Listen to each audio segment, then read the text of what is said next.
London, December 5th, 1952.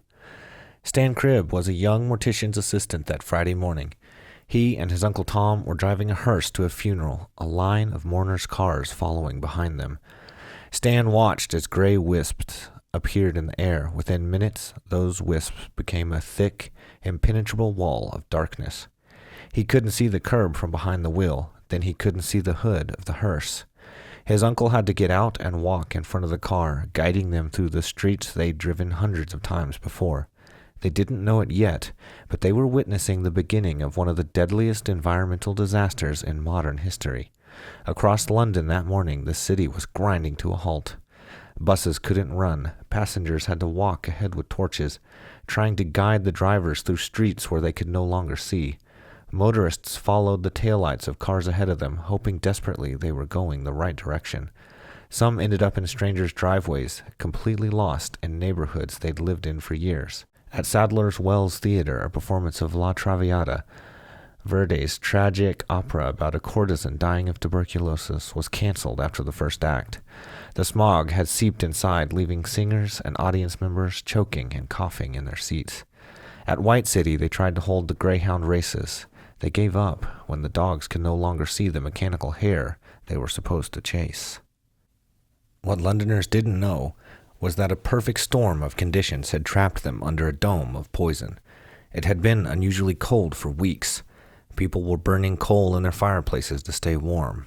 The city's industries were pumping out smoke. The new diesel buses that had replaced London's electric trams were belching exhaust.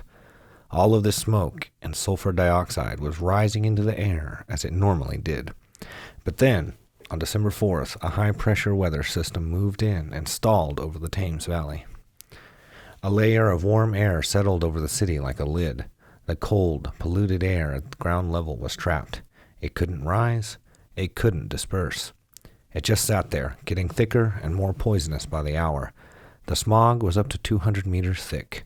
The city was producing 1,000 tons of smoke and 2,000 tons of carbon dioxide every single day, and none of it could escape. For 5 days, London suffocated. The morning of December 5th, a prize-winning cow at Smithfield Market choked to death. It was one of the first casualties. It was not one of the last. By the weekend, hospitals were overwhelmed. Ambulances crawled through the streets, barely able to find their way. The smog penetrated everything. Nurses later reported it blackened the undergarments beneath their patients' clothes. Stan Cribb, the young mortician, watched his profession transform. The death rate exploded. Florists ran out of flowers, funeral homes out of caskets. In 60 years as a mortician, Cribb would only stop 2 funeral processions. One when warplanes bombed London around him during the Blitz, and once during the Great Smog of 1952. When the winds finally shifted on December 9th, the smog vanished as quickly as it had appeared. The government initially estimated 4,000 dead. They were wrong. Modern research puts the toll at nearly 12,000 people, or even possibly more. 12,000 people killed by the air in their own city. The Great Smog of 1952 changed everything. Public outrage forced politicians to act. In 1956, Parliament passed the Clean Air Act, the beginning of modern environmental legislation in the United Kingdom. The act created smokeless zones, required conversion to cleaner fuels, and began the long process of cleaning London's air. But the story doesn't end in London. 10 years later, across the Atlantic, another awakening was happening. In 1962, a marine biologist, Rachel Carson, published a book called Silent Spring. In meticulous fashion, Carson documented how the widespread aerial spraying of DDT to kill mosquitoes was poisoning the wildlife food chain. Bird populations were collapsing, mammals were dying, and residues were entering human food supplies. But Carson's book wasn't just about DDT. It was a warning about something bigger, the potential hazards of unregulated scientific innovation, the misleading claims made by industry, and the uncritical acceptance of these claims by public authorities. The public response was significant. President Kennedy ordered an investigation. When the Science Advisory Committee endorsed Carson's findings, radical action followed. DDT was eventually banned.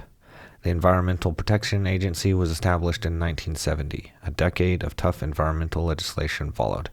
Two disasters, two continents, both forced the same fundamental question: how do we balance economic progress with protecting the environment? The Great Smog forced Britain to confront a fundamental question about environmental regulation. The Clean Air Act created smokeless zones throughout London and required households to convert from open coal fires to cleaner alternatives. The government provided substantial financial assistance for these conversions, recognizing the urgency and the real costs imposed on ordinary families. But this initial response was only the beginning of a much larger and more extensive program. The government created a plan to clean the air in London, which ultimately required comprehensive regulation of motor vehicles, power stations, and industrial facilities. The cumulative costs of these pollution abatement measures have been substantial. Consider the results. London's particulate pollution levels are now less than 1/100th of their early 1950s peak. By any measure, this represents a remarkable achievement in environmental policy. Yet even with this dramatic improvement, the city has not entirely eliminated periods of poor air quality.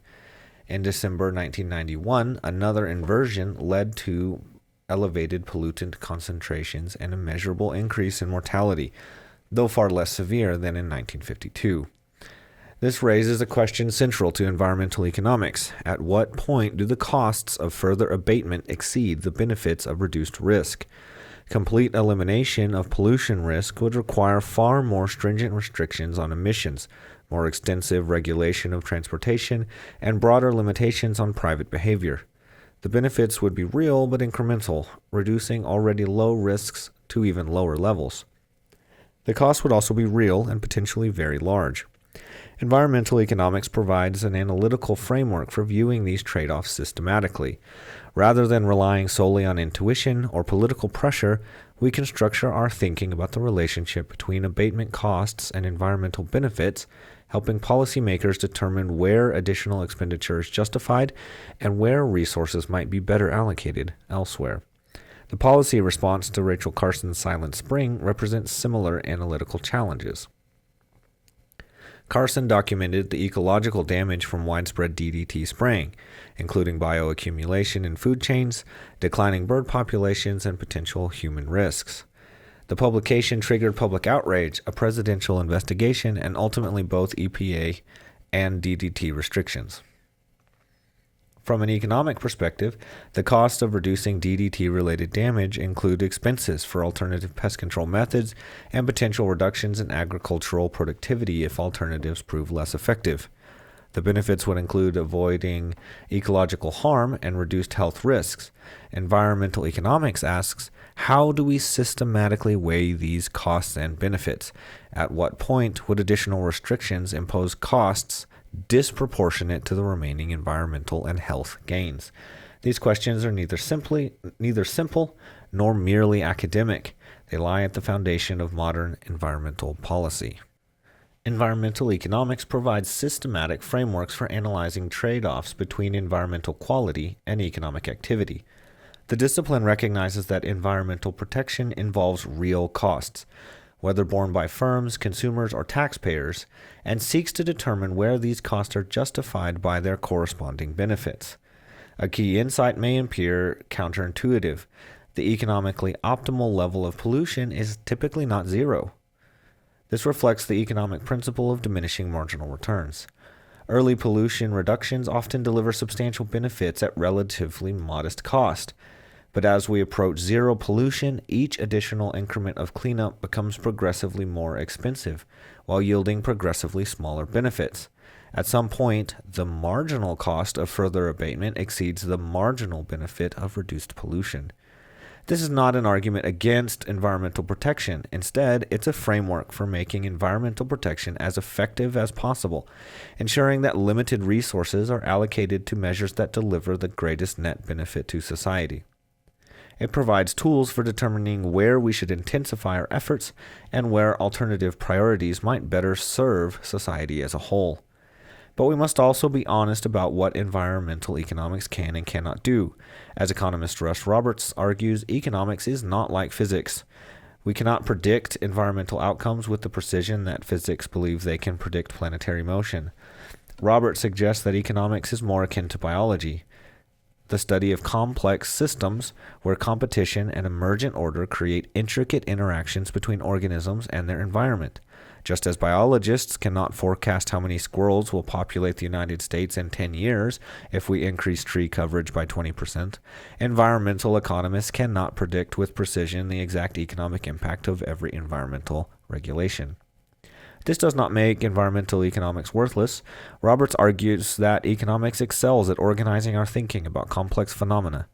It helps us understand where to look for causal relationships, even if we cannot measure their precise contribution.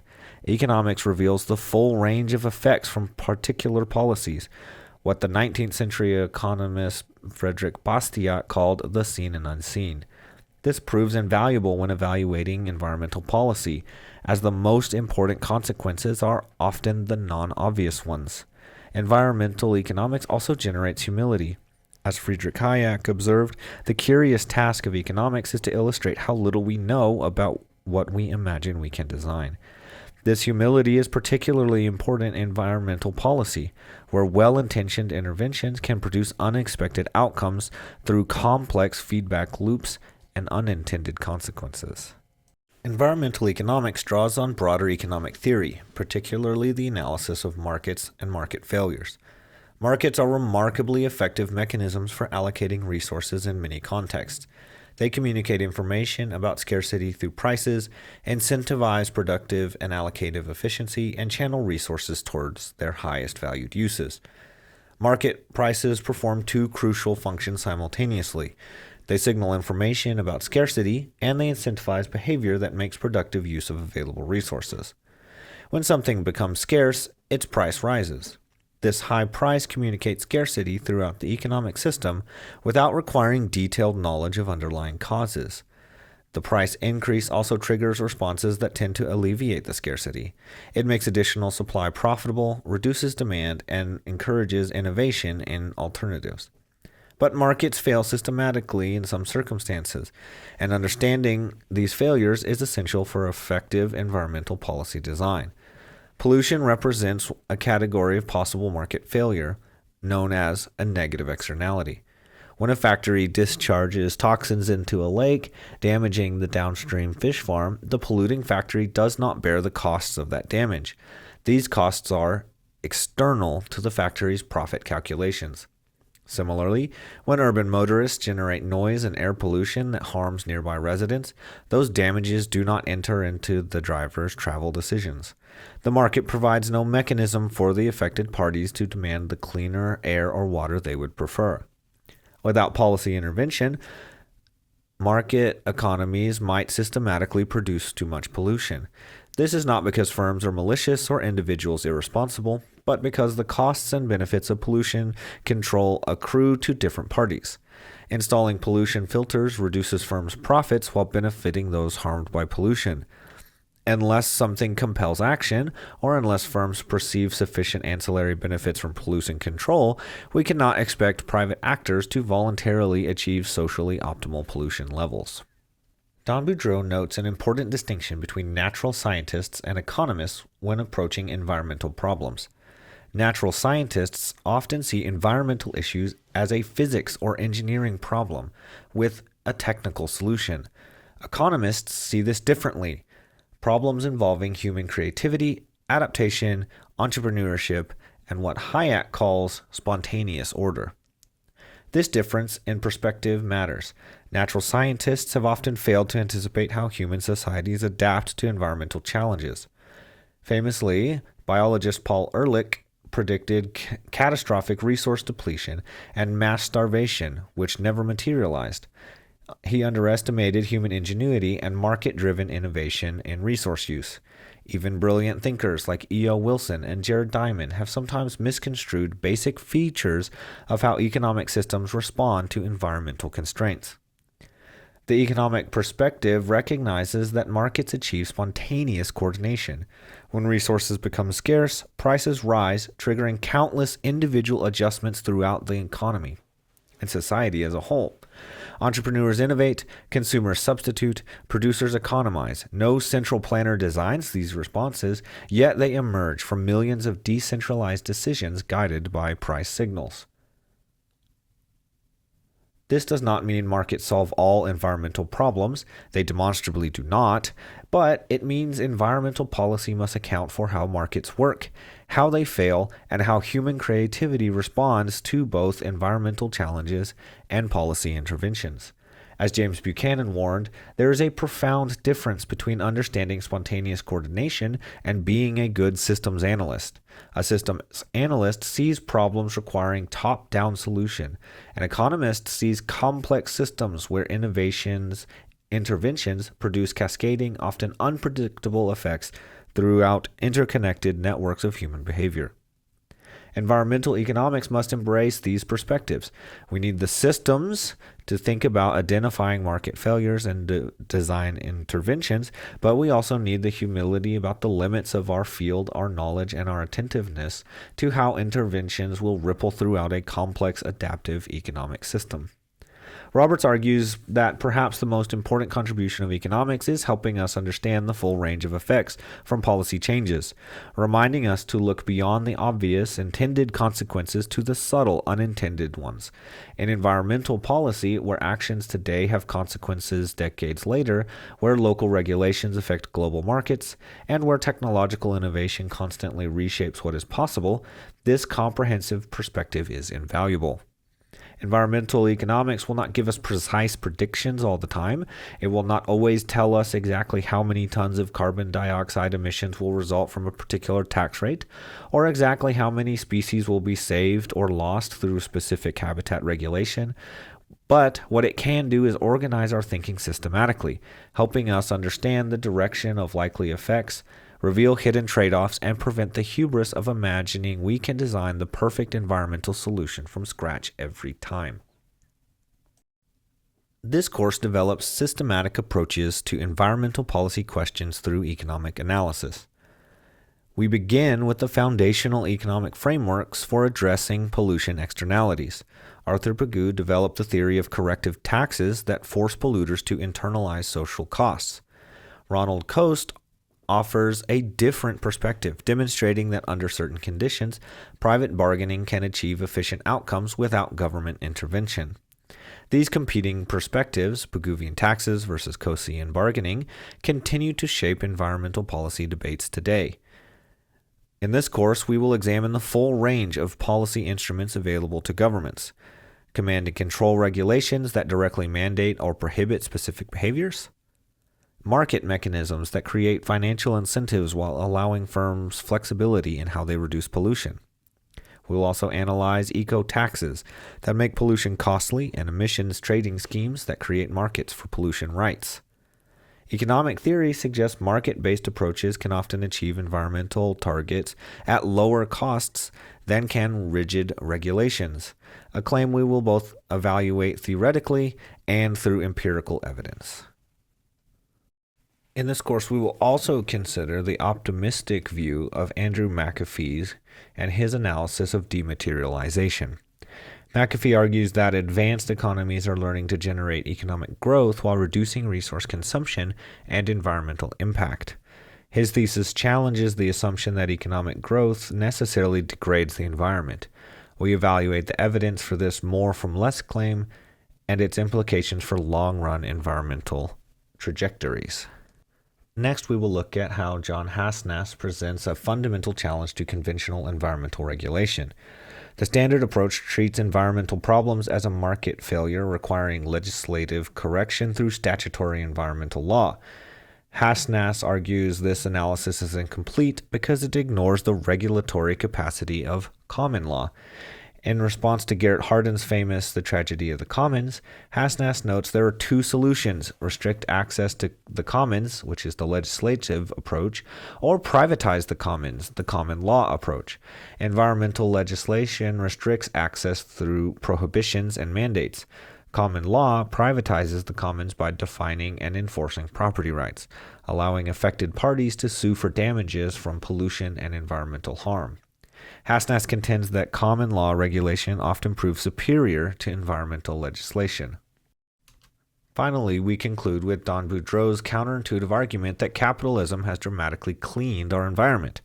Boudreaux argues that when we consider the full scope of the human environment, not just outdoor air or distant ecosystems, the buildings we inhabit, the food we eat, the water we drink, capitalist innovation has produced unprecedented environmental improvement.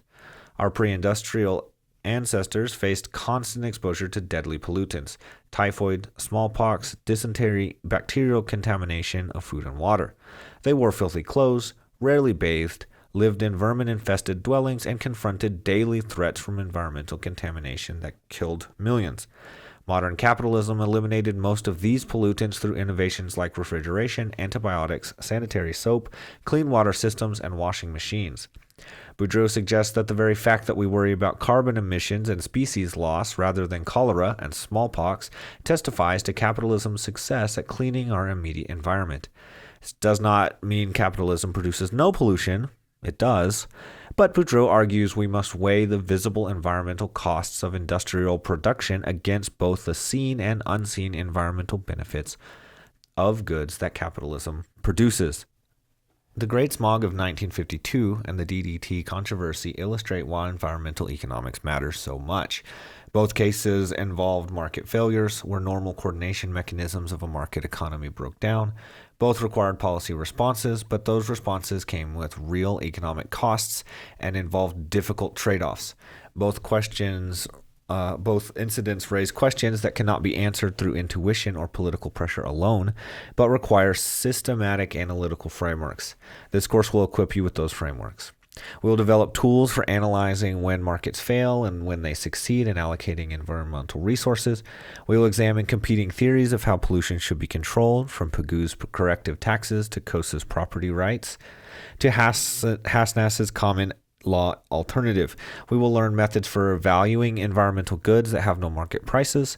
We will study both catastrophic failures and surprising successes in environmental policy, and we will grapple with the fundamental tension that Russ Roberts identified. Economics cannot give us precise predictions, but it can organize our thinking, reveal hidden trade-offs, and prevent us from imagining we can design perfect solutions to complex environmental problems.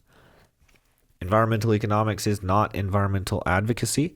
It is a discipline that takes seriously both environmental protection and economic efficiency, recognizing that resources devoted to environmental cleanup are resources unavailable for other valuable purposes, and that the way we structure environmental policy determines how much environmental improvement we can achieve per dollar.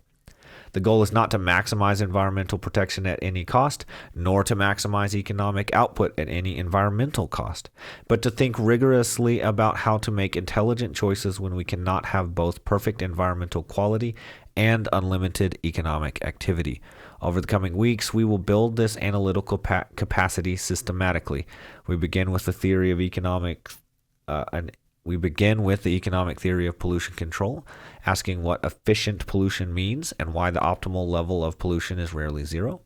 From there, we progress through policy instruments, valuation methods, historical cases, and competing perspectives on how markets and regulation interact with environmental outcomes. The air you breathe, the water you drink, the climate you will experience decades from now are all shaped by environmental policy choices. This course will help you understand how economics informs those choices, where economic analysis proves most valuable, and where its limits require humility about what we can know and design. Let's begin.